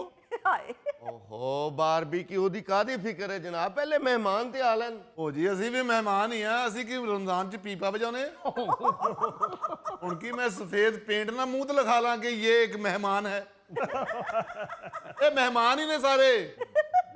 जी जनाब, मैं भी मेहमान हाँ। बेटा तू नाल क्या कर चंद दिनों का। हीरा साहब, अगर सेठ साहब को आपकी टीम के बारे में नहीं मालूम है तो तारुफ ही करवा दीजिए, क्यों शर्मिंदा करवा रहे हैं सबको? आई एम सॉरी अली साहब, माई फॉल्ट। मैं माफी चाहना वा जी, तारुफ जरूरी है। ये सेठ साहब जेड़ा पहला फनकार बैठा जी ਜੀ ਜੀ, चीता, ਅੱਛਾ, कमाल किस्म दा विलन है। और मैं तुहानू की ਵਾਹ ਜੀ ਵਾਹ, ਨੈਕਸਟ। नहीं ओ सुनते लवो ना। ਜੀ ਜੀ, ਉਹ ਪਤਾ ਲੱਗ ਗਿਆ ਅਗਲਾ। अच्छा जी, पता लग गया। ते जनाब, अगला फनकार जे जेड़ा मेरा ਇਹਦਾ ਨਾਮ ਬਿੱਠੂ ਜੇ, ਅੱਛਾ, और इस किस्म दा ਜੀ ਜੀ, डांसर। ਅੱਗੇ ਅੱਗੇ ਆ ਜਾਓ। मिठू दा तो सुन लो ना, ਹੋ ਗਿਆ, ਪਤਾ ਲੱਗ ਗਿਆ। ਮੇਰਾ ਪੂਰਾ ਤਾਰਫ ਤੇ ਕਰਾ ਦਿਓ ये ਨਾ। नागन डांस भी करदा जे, ਹੋ ਗਿਆ, नाग डांस भी करदा जे, ਹੋ ਗਿਆ, गंडोया डांस भी कर लेंदा जे। ਹੋ ਗਿਆ।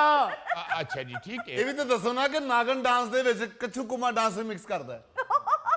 ਜਦੋਂ ਤਾਰਫ ਕਰਾ ਰਹੇ ਨੇ ਤੁਸੀਂ ਕਿਉਂ ਬੋਲ ਰਹੇ ਹੋ? ਅੱਗੇ ਆਓ ਜੀ। हो गया जी, हो गया। ए अगे मेरा प्रोड्यूसर बैठा जी अंसारी, अच्छा ये अच्छा जनाब को तकरीबन बिन जी, हो गया हो गया हो गया। ओ सेठ साहब अंसारी एडा बड़ा है, तारफ तुसी एडा को सुनन डे हो। वो समझ आ चुकी गई है, अगे टुरो। अच्छा जी, अंसारी दे नाल जेड़ा आर्टिस्ट बैठा है एदा नाम जी मटन टिक्का। आ रहा है बेटे, आ रहा है, मटन टिक्का भी आ रहा है, ठहर जाओ एक मिनट। इस बच्चे का नाम जी जनाब रेशमी कबाब। बेटे आ रहे ने, क्यों काली कर दियो पे? ये बड़ा अच्छा आर्टिस्ट है जी, ये पतला जिया, ਇਹਦਾ नाम जी जनाब रोटी चांप। ओ यार छोटी भी आएगी बड़ी भी आएगी, फिक्र ना करो, ठहर जाओ एक मिनट। ਇਹਦਾ नाम मुजफ्फर जी। अच्छा अगे ਅੱਗੇ ਜਿਹੜੀ ਬੇਬੀ ਬੈਠੀ ਹੈ ਨਾ ਜੀ, ਇਹ ਮੇਰੀ ਫਿਲਮ ਦੀ ਹੀਰੋਇਨ ਹੈ ਕਿਰਨ, जी जी। ਔਰ ਇਸ ਬੱਚੀ ਨੇ माशाल्लाह। ਇਹਦਾ ਨਹੀਂ ਹੋ ਗਿਆ। नहीं नहीं, पूरा कराओ, पूरा तारफ कराओ। ਪੂਰਾ ਤਾਰਫ ਇਹਨਾਂ ਦਾ ਇਹ ਜੀ, ਇਹਨਾਂ ਦੇ ਅੱਬੂ ਨੇ 2 ਕਤਲ ਕੀਤੇ ਹੋਏ ਨੇ। जिਉਂਦੀ रहे जी, जिਉਂਦੀ रहे। दरअसल मैं हीरा साहब की हर फिल्म की हीरोइन हूँ। मुझे बड़ी बड़ी ऑफरें हुई हैं, लेकिन मैंने हर फिल्म से इनकार कर दिया है। अच्छा। मैंने साफ कह दिया है कि अगर मैं फिल्म में काम करूंगी तो हीरा साहब की फिल्म में काम करूंगी। ਬਸ ਜੀ ਇੱਥੋਂ ਹੀ ਅੰਦਾਜ਼ਾ ਲਾ ਲਓ ਕਿ ਇਹਨੇ ਕਿਸੇ ਫਿਲਮ 'ਚ ਕੰਮ ਨਹੀਂ ਕੀਤਾ। वैसे हीरा साहब, मैंने अंदाजा लगाया है कि आपने ये दफ्तर सिर्फ इसलिए खोला हुआ है कि इससे आपका वक्त भी पास होता रहेगा, आपका खर्चा पानी भी चलता रहेगा। और इसके लिए आप आर्टिस्टों को भी, प्रोड्यूसर्स को भी और दीगर लोगों को भी सब्ज बाग दिखाते रहते हैं। आपकी हरकत को देखकर ये अंदाजा हो जाता है कि हमारे यहाँ स्टूडियोज क्यों बंद पड़े हैं, क्यों उनका सत्यानाश हुआ पड़ा है। बिल्कुल। बेटे बात ये है कि बाहर बैठ के देखें तो कुछ और नजर आता है, जब अंदर आते हैं तो कुछ और नजर आता है। हाय। बेटे मैं ਤੁਹਾਨੂੰ ਇੱਕ ਗੱਲ ਦੱਸ ਦਿਆਂ, ਮੇਰੇ ਨਾਲੋਂ ਜ਼ਿਆਦਾ ਵੈਲਵਿਸ਼ਰ ਕੋਈ ਨਹੀਂ ਜੇ ਸਟੂਡੀਓ ਦਾ। ਬੇਟੇ ਮੈਂ ਚਾਹਨਾ ਫਿਲਮ ਉਹ ਬਣੇ ਜਿਹੜੀ ਬਲਾਕਬਸਟਰ ਹੋਵੇ। वाह। ਮੈਂ ਕਦੀ ਛੋਟਾ ਹੱਥ ਨਹੀਂ ਜੇ ਮਾਰਿਆ, ਮੈਂ ਤਾਂ ਕਿਸੇ ਨੂੰ ਹੱਥ ਵੀ ਸੁੱਟਾਂ ਤੇ ਟਿਕਾ ਕੇ ਸੁੱਟਣਾ। ਤੁਸੀਂ ਇਹ ਦੇਖੋ ਬੇਟਾ ਜੀ ਕਿ ਸਾਰੀ ਫਿਲਮ ਇੰਡਸਟਰੀ ਚੋਂ ਪ੍ਰੋਡਿਊਸਰ ਦੌੜ ਗਏ, ਫਾਈਨਾਂਸਰ ਦੌੜ ਗਏ, ਹਰ ਬੰਦਾ ਦੌੜ ਗਿਆ ਹੈ। हाय। ਸਿਰਫ ਤੁਹਾਡਾ ਇਹ ਭਰਾ ਬੈਠਾ ਹੈ ਇੱਥੇ ਸਿਰਫ ਫਿਲਮ ਦੀ ਬਹਾਲੀ ਵਾਸਤੇ। ओह। ये आप फिल्म की बहाली के लिए बैठे हुए हैं या बारबेक्यू की बहाली के लिए? ਅਲੀ ਮੁਮਤਾਜ਼ ਸਾਹਿਬ ਤੁਸੀਂ ਤੇ ਸਿੱਧੇ ਹੀ ਹੋ ਗਏ ਹੋ। ਦੇਖੋ ਗੱਲ ਇਹ ਵੀ ਕਿ ਖਾਣ ਪੀਣ ਤੇ ਨਾਲ ਨਾਲ ਚੱਲਦਾ ਹੀ ਰਹਿੰਦਾ ਨਾ। ਹੁਣ ਇਹ ਤੇ ਨਹੀਂ ਨਾ ਕਿ ਬੱਚਿਆਂ ਦੇ ਮੂੰਹ ਸੀਂਦਿਆਂ ਮੈਂ। ਔਰ ਉਤੋਂ ਈਦ ਜੇ ਈਦ ਮਿਲਨ ਪਾਰਟੀ ਹੋ ਰਹੀ ਜੇ, ਕੀ ਕਰਦੇ ਹੋ? ਛੱਡੋ ਕੁਰਸੀ ਤੇ ਆਓ ਇੱਧਰ, ਇਹ ਆ ਰਿਹਾ ਬਾਰਬੀਕਿਊ, ਮੰਗਾਓ ਜੀ ਬਾਰਬੀਕਿਊ। ਓ ਹੀਰਾ ਸਾਹਿਬ, ਤੁਸੀਂ ਆਪਣੀ ਬਹਿਸ ਸ਼ੁਰੂ ਕਰ ਦਿੱਤੀ ਹੈ। ਮੈਨੂੰ ਇਹ ਦੱਸੋ, ਸਭਾ ਕਮਰ ਤੇ ਆ ਰਹੀ ਹੈ ਨਾ? ਉਹ ਜੀ ਆ ਜਾਣਗੀਆਂ, ਸਾਰੀਆਂ ਆ ਜਾਣਗੀਆਂ, ਸਭਾ ਕਮਰ ਵੀ ਆਏਗੀ। ਪਹਿਲੇ ਤੁਸੀਂ ਆਪਣੀ ਕਮਰ ਦੇ ਪਿੱਛੇ ਤੇ ਦੇਖੋ ਨਾ, ਇਹ ਦੇਖੋ ਕੈਸੀ ਕੈਸੀ ਹੀਰੋਇਨ ਦੀ ਫੋਟੋ ਲੱਗੀ ਜੇ। हाय। ਸਭ ਆ ਜਾਣਗੀਆਂ, ਸਭ ਆ ਜਾਣਗੀਆਂ। ਤੁਸੀਂ ਫੋਨ ਕਰਕੇ ਤੇ ਬਾਰਬੀਕਿਊ ਵਾਲੇ ਨੂੰ ਕਹੋ ਆ ਜਾ। ਜੀ ਕਰੋ ਕਰੋ ਜਰਾ ਫੋਨ। हेलो, बारबेक्यू लाना शुरू तो नहीं किया? बस ठीक है, फिर रहन दे, कैंसल आर्डर। लो जी, मैं ਤੁਹਾਡੇ ਵਾਸਤੇ ਤੰਦੂਰ ਤੇ ਨਾਨ ਚਨੇ ਦਾ ਆਰਡਰ ਦੇ ਕੇ ਚੱਲਾਂ। हीरा साहब, ईद वाले दिन भी नान चने। ਉਹ ਗੁੜੀਆ ਜਬ ਹੀਰਾ ਸਾਹਿਬ ਖਾ ਰਹੇ हैं तो ਤੁਹਾਨੂੰ ਕੀ ਤਕਲੀਫ ਹੈ? ਵਾਹ ਕਰੋ, ਨਾਨ ਚਨੇ ਭੇਜ ਦੇਵੇ ਸਹੀ। नाज़रीन, इसके साथ ही हम लेते हैं एक ब्रेक, मिलते हैं ब्रेक के बाद। संगल डाल दिया, पूरा जलाद में लग रहा था। अच्छा। तो माशाल्लाह वजूद से ही जल्लाद लग रहा है। या किसी प्रोड्यूसर ने तुम्हें खाते हुए देख लिया होगा तो उसके ज़हन में आया होगा कि यार ये तो जल्लाद है। ओए होए।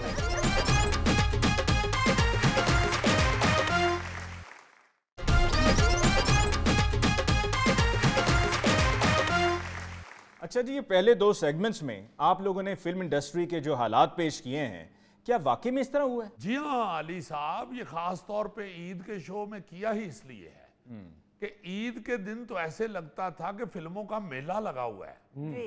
और लोगों के पास आप देखें कि एंटरटेनमेंट के लिए सबसे अहम फिल्म होती थी। हाँ हाँ, लोग बाहर निकलते थे और जाके ईद पे बड़ी अच्छी फैमिली पिक्चर्स देखा करते थे। मगर बिल्कुल ऐसे ही हुआ कि 2 नंबर लोग दाखिल होना शुरू हो गए। वो 2 नंबर लोगों में बाकायदा मफरूर और नामवर बदमाश लोग भी थे। अच्छा। हाँ, सभी के नामों की तो फिल्में बनी हैं, और ये फिल्में किसी और ने तो नहीं ना बनाई, सही। उन लोगों ने ही खुद बनाई हैं। जी जी जी। जो पुलिस मुकाबले में मारे गए या पार हो गए, उनके जो पीछे लोग थे, उनके फैमिली वाले या उनके यार सज्जन, उन सब ने ये फिल्में बनाई हैं। सही। वरना कौन एक उस बंदे को फिल्म में हीरो पेंट करेगा जो पुलिस मुकाबले में मारा गया है, जिसकी सारी हिस्ट्री जो है, लाइफ हिस्ट्री, हाँ जी। वो FIRs के साथ भरी पड़ी है, बिल्कुल। वो थानों के पर्चों से भरी पड़ी है, वो पुलिस पीछे पीछे और वो लोग आगे आगे सारी जिंदगी रहे, आखिरकार पुलिस के हत्थे चढ़े या किसी पुलिस मुकाबले में मारे गए या कुछ ऐसा हुआ। जी। उन लोगों के नामों की बाकायदा फिल्में बनी। और आप यकीन माने कि सिर्फ ईद पे ही नहीं, जी जी। यार फिल्म इंडस्ट्री में इतना प्यारा माहौल होता था कि क्या बताऊं मैं आपको। जी। ये जो अभी आप कह रहे थे कि खाने पीने के बड़े शौकीन होते हैं, आप यकीन माने कि जितनी मैंने ये 40 साल में इंडस्ट्री को देखा, मैं सोचता हूं कि वो लोग कहां चले गए।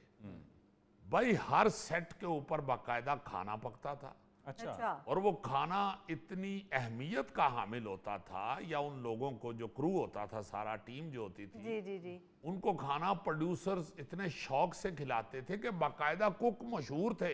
अच्छा। हाँ, बड़ा ही मशहूर नाम था उस वक्त का, मजनू। अच्छा।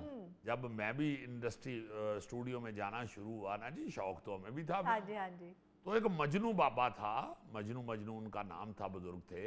जी। वो ऐसा खाना पकाते थे कि बड़े बड़े आर्टिस्ट जो है ना जी, उनको बाकायदा बड़ी इज्जत दे रहे होते थे कि अच्छा। भाई ये मजनू हमारी फिल्म का खाना पका दे, वाह। या हमारी शूटिंग पे ये खाना भेजिए। वाह।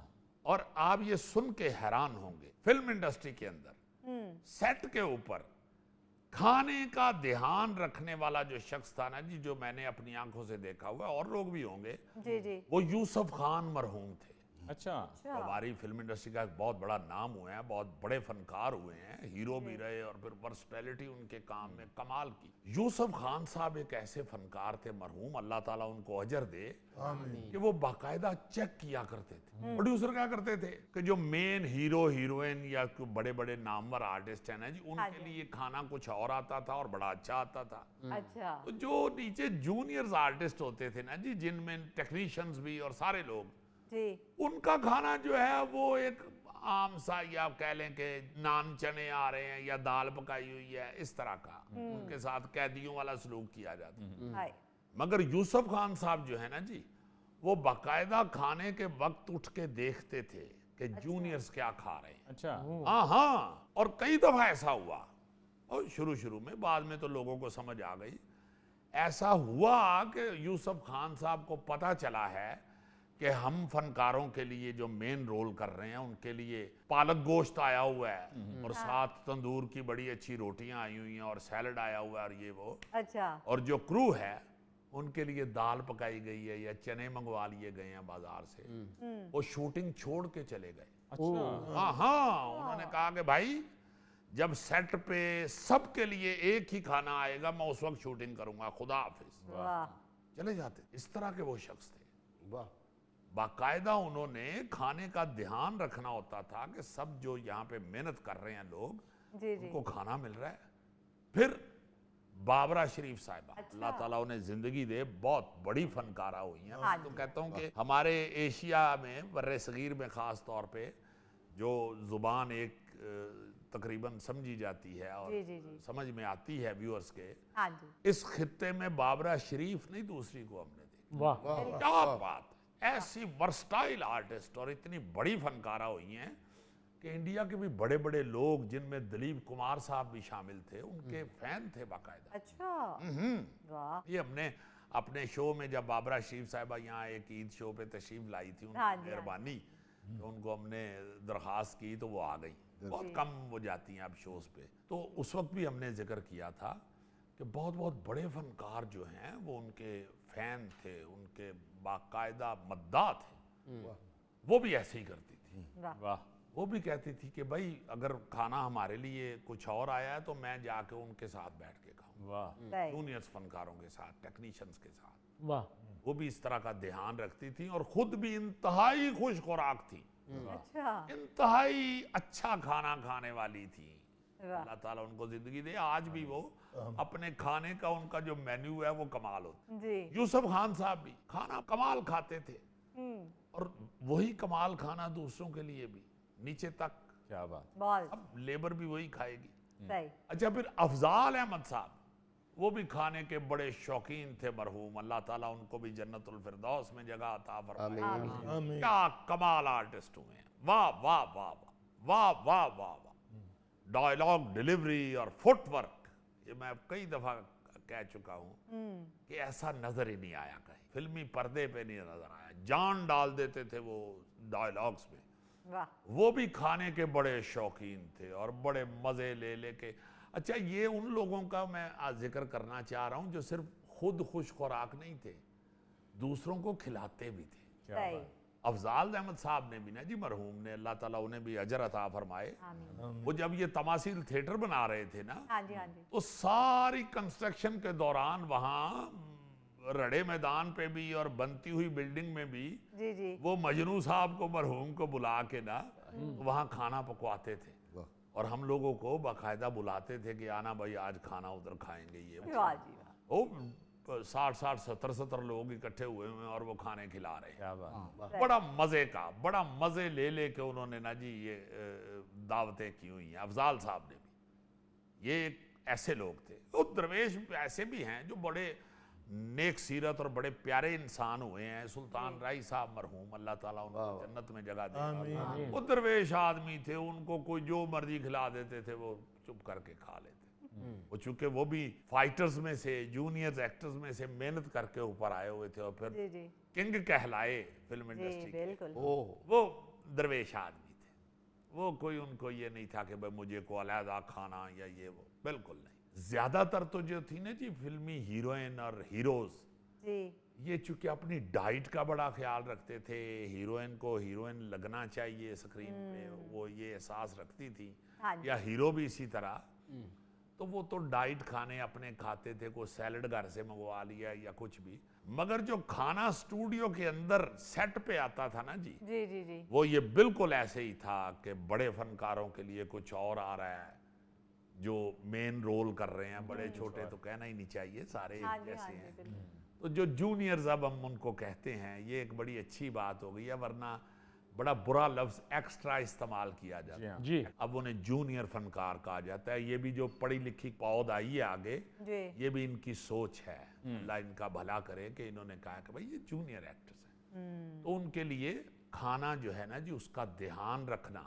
ये यूसुफ खान साहब, बाबरा शरीफ साहिबा, ये ऐसे लोग हुए हैं कि बाकायदा वो उनका भी ख्याल रखते थे। वाह जी वाह अच्छा, फिर ये जो खाने के पकाने वाले लोग हैं जी यार, ये इतने अहम समझे जाते थे। आपने वो हमारे उस सेगमेंट में बड़ी अच्छी बात की कि फनकार जो हैं ये अक्सर जब खाने की गुफ्तगू करते हैं तो बड़ी मज़े ले लेके और बड़ी अहमियत के साथ करते हैं। ऐसे ही था, अच्छा जो मजनू साहब थे ना जी, वो लंदन तक गए हुए हैं। अच्छा। हाँ, फिल्म की शूटिंग्स के साथ वो लंदन, यूसुफ खान साहब भी उनको ले गए लंदन, साथ खाना आपने ही पकाना है। वाह। तो उधर जाके भी खाने पका रहे हैं। वाह वाह तो वो ये जो अच्छे खाने वाले थे, या जो ऐसे होटल जहाँ से पता है जी कि यहाँ से खाना बड़ा अच्छा मिलता है, हाँ जी हाँ जी वो सिर्फ फिल्म इंडस्ट्री की वजह से बड़े तगड़े हो गए। ये स्टूडियो के बाहर 2-3 ऐसे होटल हैं जहाँ पे खाना उस वक्त तो बहुत ही अच्छा मिलता था, अब भी अच्छा होगा, जी मगर वो 2-3 ऐसे होटल थे जो सिर्फ फिल्म इंडस्ट्री की वजह से या फनकारों की वजह से बहुत चलते थे। हाँ हाँ, मैंने भी ये सुना है कि स्टूडियो में खाने की तरफ बड़ी तवज्जो दी जाती थी। अली साहब, कुछ एक्टरों ने तो एक्टिंग इसलिए शुरू की है कि स्टूडियो में खाना बहुत अच्छा मिलता है। हाय उनमें एक हमारा गोगा भी है। नजर आ जी रहा है। जब इसने बात शुरू की है ना, तो मेरे जहन में आ गया कि स्टेयरिंग गोगे की तरफ मुड़ने लगा। हाय हाय हाय यार छोड़ दो खुदा के लिए गोगे की जान। गोगा बेचारा तो एक दफा उधर एक फिल्म में जल्लाद बना था, अच्छा पूरा गेटअप करके सारा दिन फिरता रहा है। हाँ तो वो जो मेन करेक्टर था, विलन जिनके साथ इनका रोल था, उन्होंने कहा कि यार अगर बदला मैंने लेना है तो जल्लाद को मैं क्यों कहूँ इसको मारो, मैं खुद ही मारूंगा, जाओ आप गोगे। ओए, सिर्फ इसने उधर जल्लाद का गेटअप किया हुआ है, फिल्म तो कोई की ही नहीं। और हाय हाय सुबह 7 बजे से गेटअप शुरू हो गया मेरा, देखो ना जरा, पूरा काला कर दिया बाबूजी मुझे, हाय संगल डाल दिया, पूरा जलाद में लग रहा था। अच्छा हर आदमी संगल ना भी डालते तो तुम माशाल्लाह वजूद से ही जल्लाद लगते। या किसी प्रोड्यूसर ने तुम्हें खाते हुए देख लिया होगा तो उसके ज़हन में आया होगा कि यार ये तो जल्लाद है। ओए ओए। अच्छा अजीजी, ये बताओ कि जो भी मौजूदा आर्टिस्ट हैं इनमें भी कोई खाना खाने या खिलाने का शौकीन है? हाँ जी, जिस तरह आजकल हुमायूं सईद साहब हमारे फिल्म इंडस्ट्री के मेन हीरो की फिल्में लगती हैं, जी जी वो बड़ा अच्छा खाना खाते हैं। अच्छा, और अगर वो दावत करें, दूसरों को खिलाएं, जी जी तो फिर वो साथ प्लान करते हैं कि यार शूटिंग ही रख लो, वो सिर्फ खा के टुर जाएंगे। पूरे बिजनेसमैन आदमी हैं, मगर खाना अच्छा खिलाते भी हैं और खाते भी हैं। सही फिर शान साहब हैं, हाँ जी हाँ जी वो बड़ा अच्छा खाना, चूंकि कश्मीरी साहब हैं वो, जी तो कश्मीरियों का खाना तो आपको पता ही है किस तरह का होता है। वाह जी वाह मगर शान चूंकि कश्मीरी है, इसलिए सारी जिंदगी खाने से डरते ही रहे हैं कि किधर मैं मोटा ना हो जाऊं। हाय हाय हाय। वो किचन वाला टाइम भी जिम में चिल्लाते रहे। और फिर हमारे टेलीविजन के नमान इजाज साहब हाँ ना खाते हैं और ना खिलाते हैं। यानी अगर आप उनको कहेंगे ना कि आए खाना खा लें, तो वो आपको कह देंगे कि कितने पैसे देंगे। वो पैसों के बगैर कोई काम नहीं। हाय हाय हाय। वो भावें खाना होवे तो भावें खिलाना होवे। वाह। वो कहते ने मैनू कितने पैसे दोगे, मैनू ये दस। यार ना करो अजीजी, अगर वो तुम्हारा दोस्त है तो इसका मतलब ये तो नहीं कि उसको रगड़ा लगा दो। नहीं, मैं अपनी हड्डबीती बता रहा हूँ, सॉरी। बाकी आज भी खाना जो है ना जी, वो शूटिंगों के अंदर तो उसी तरह चल रहा होता है, जी और बड़े शौक से पका रहे होते हैं और बड़े शौक से खिला भी रहे होते हैं। वाह जी वाह अच्छा अजीजी, ये तो बात होगी हमारे जो मेल स्टार्स हैं, हीरोज हैं, जो हमारी हीरोइन है, क्या उनमें भी खाना खाने या खिलाने का शौक रखती हैं या नहीं? नहीं, ये खाना नहीं खाती, सिर्फ कसमें खाती।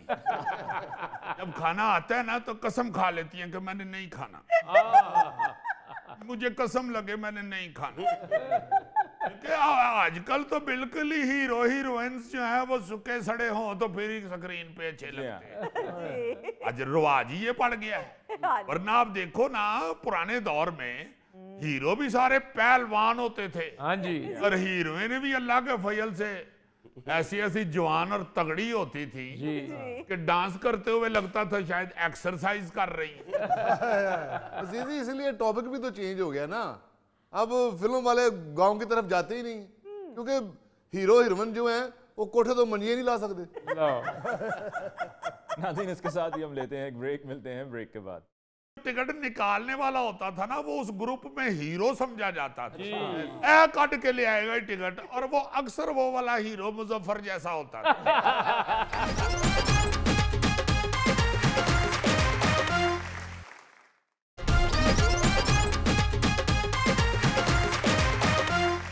अच्छा जी, चूंकि ईद का मौका है तो मैं ये चाहता हूं कि हम फिल्म इंडस्ट्री पे ही बात करें। ये बताइए कि ईद के मौका पर ये जो फिल्मी मेले लगा करते थे, ये किस दौर की बात है? लो जी, सच पूछो ना तो ये उस वक्त भी पूरा जवान होता था। ये सिर्फ खुद लड़का बनने के लिए और हमें बुढ़े पेंट करने के लिए पूछ रहा है। अब भाई जी, हमें 2-3 दहाइयां पहले की बात है। अच्छा, ओ हो 2-3 दहाइयां भी बड़ी दूर है, 1 दहाई पहले भी। ये तो जब सुल्तान राय साहब की डेथ हुई है ना, तो फिल्म इंडस्ट्री फिर ग्रेजुअली नीचे आना शुरू हो गई।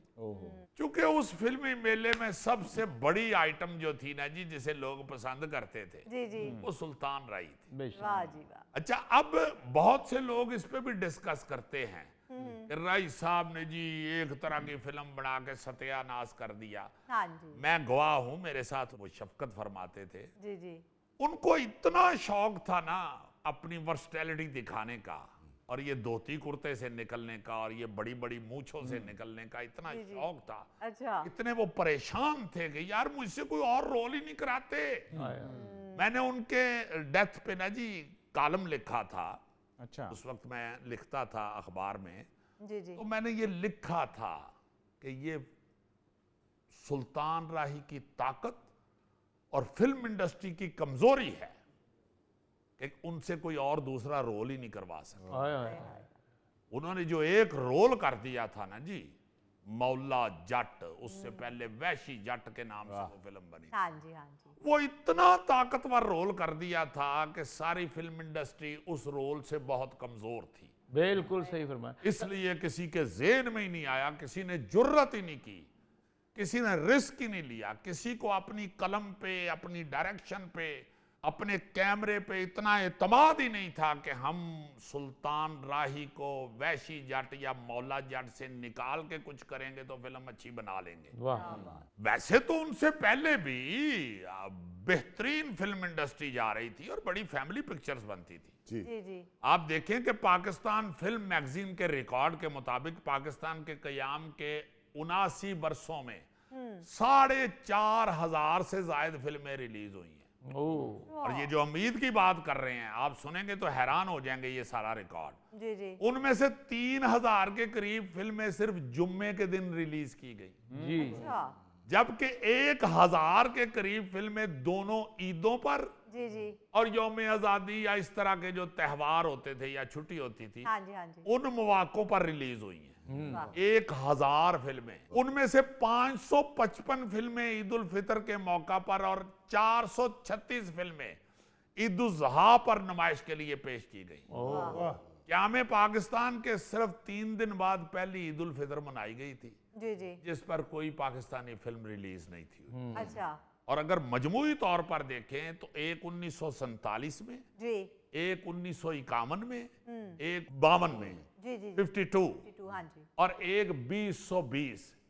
4 ऐसे साल आए हैं जिनमें ईद पर कोई पाकिस्तानी फिल्म सिनेमाओं की जीनत नहीं बन सकती। ये सिर्फ 4 ऐसे साल हैं, वरना पाकिस्तानी फिल्मों के सुनहरे दौर में ईद की आमद पर फिल्मों का कारोबार तो अपने अरूज पे होता था। यानी 1947 से 2022 तक कुल 165 ईदें आई हैं जी।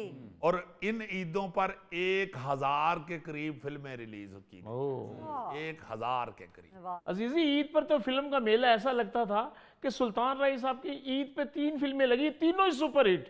शेर खान, चंदवरयाम, साला साहब। जी जी जी जी। ईद पर सिनेमा घरों को खूब सजाया जाता था और तमाम तर अमला बड़ा पुरजोश होता था। अच्छा। अच्छा, ये सिर्फ ये नहीं है कि बिजनेस है, आप देखें कि लोगों की खुशियों में कितना इजाफा होता है। हाँ जी, बिल्कुल लोगों की इंटरटेनमेंट कितनी अच्छी मिल जाती थी उन्हें। बिल्कुल सही। सिनेमा घरों में फिल्म बीनों का जम्मे गफीर होता था। हमने अपनी आंखों से देखा हुआ है कि फैमिलीज आती थी सिनेमाओं में, बिल्कुल। और मामूली फिल्में जो है ना जी, वो भी अच्छा भला बिजनेस कर लिया करती थी, क्योंकि उस वक्त आम लोगों के लिए फिल्म देखना सबसे बड़ी और सस्ती तफरीह होती थी। जी। राइट। अब तो फिल्म गरीब आदमी से दूर करती गई है। कहां से गरीब आदमी बेचारा जाके 500,000 की टिकट ले भाई? जी। बिल्कुल नहीं।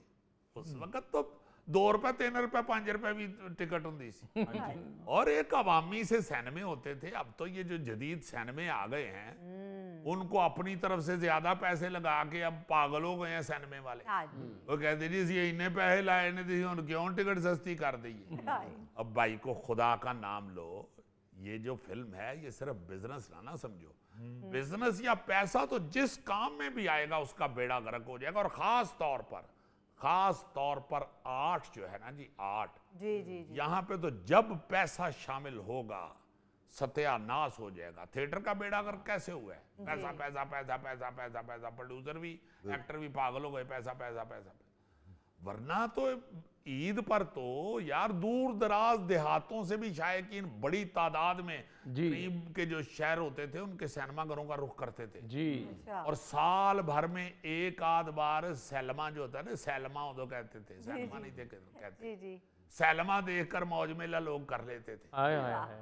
बिजनेस के हिसाब से अगर आप देखें तो फिल्म साजों की तरजीह हमेशा ईद उल फितर ही रही। मीठी ईद या छोटी ईद जो है ना जी, ये बिजनेस के लिए बहुत बड़ी ईद होती थी। वाह जी। क्योंकि ईद उल फितर के बाद 3 माह तक फिल्में बिला रोक टोक चलती रहती थी और खूब बिजनेस करती थी। हाय हाय अली साहब, रश तो ऐसा होता था कि सिनेमा की खिड़की पे टिकट निकालने के लिए बड़े बड़े लड़ाई झगड़े हुआ करते थे, बड़ा जोर लगता था। अच्छा। और अब ये आदमियों का रश लगा हुआ है, कोई नीचे से जा रहा है, कोई 100 बंदे के ऊपर से जा रहा है। हाय। हाँ हाँ, जो टिकट निकालने वाला था, ऑडियंस जाते थे, ग्रुप जाते थे, दोस्त रल रल के। तो वो जो टिकट निकालने वाला होता था ना, वो उस ग्रुप में हीरो समझा जाता था। ए काट के ले आएगा ये टिकट, और वो अक्सर वो वाला हीरो मुजफ्फर जैसा होता था। क्योंकि किधरों बगला ही चो वड़ वुड़ के ना जी, तो जेड़ा खिड़की दे च सुराख हुंदा सी ना जी, ओदे अंदर चले जांदे। इधर ले आना पहले मिनते दे। और जो शख्स सफेद सूट पहन के टिकट निकालता था ना, तो टिकट निकालने के बाद उसकी कमीज पर बाजुओं के निशान बने होते थे, कोई इधर कोई इधर कोई इधर। कमीजें फट जाती थी, ओए ओए। हाय। फट जाती थी कमीज। टिकट निकालने वाला तो कमीज पहनता ही नहीं था सर। अली साहब, मैं इस दंगा फसाद में कभी शामिल नहीं होता था। वाह। मैं दूर खड़ा होकर देखता रहता था ये क्या करते हैं लोग। अच्छा, मैं फिर ब्लैक में टिकट लेता था, क्योंकि मैं अमीर आदमी था। वाह वाह वाह बेल्ट मेरे पास था तब, तो पैंट थी एक। वाह जी वाह। पहले फैल्ट सीधा करके ते टिकट दे पैसे इकट्ठे कर दे, फिर पैसे जेब च का पा के ते फैल्ट सिर ते रख लेंदा, और ब्लैक च टिकट लेंदा सी, ते उस ब्लैक टिकट दी ही देखो इन्हू की बददुआ लगी। यार, अगर आप मेरे जैसे इंटेलिजेंट हैं तो आपको याद होगा वाह। कि जब फिल्म चलती थी तो स्क्रीन पे सॉन्ग चलता था, हाँ। तो लोग सिक्के निकाल के फेंकते थे स्क्रीन पे। हाँ, वो तो स्क्रीन पे नाच रही होती थी। और देखो लोगों का क्या अजीब सा जुनून होता था जी। कि स्क्रीन पे हीरोइन नाच रही है, हाय हाय। मगर उनको इतना पसंद आता था उस वक्त का काम आर्टिस्टों का, जी जी। कि वो सिक्के फेंकने शुरू हो जाते थे। हाय। बिल्कुल। और सिर्फ गाने का नहीं, मैंने बाखुदा देखा है कि अच्छे सीन पे, ट्रेजिक सीन पे ट्रेजिडी बोल रहे हैं बिल्कुल। आर्टिस्ट, मगर आर्टिस्ट थे ना जी आगा तालिब साहब जैसे, वाह होए होए होए, अलाउद्दीन साहब जैसे। वाह वाह वाह वाह।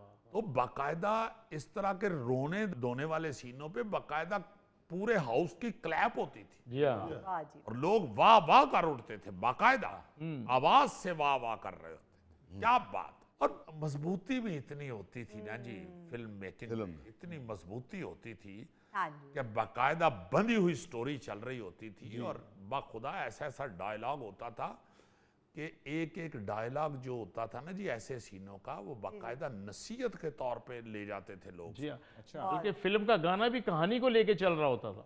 हाँ, मतलब कोई बेहूदगी नहीं थी। जी हाँ। होता था उस वक्त भी कोई ऐसा गाना या ऐसा कोई शॉट जिसमें शाज़ो नादरी जी जी जी। कि मायूब लगता था वो जी। मगर क्लैप, थंडरिंग क्लैप होती रही हैं कई फिल्मों पे। यार, वो जो लोग सिक्के फेंकते थे, तो कई दफा आगे बैठे हुए गोगे जैसे एक पहलवान को अगर लग जाता था सिक्का, तो वो उठ के गालियां भी देते थे।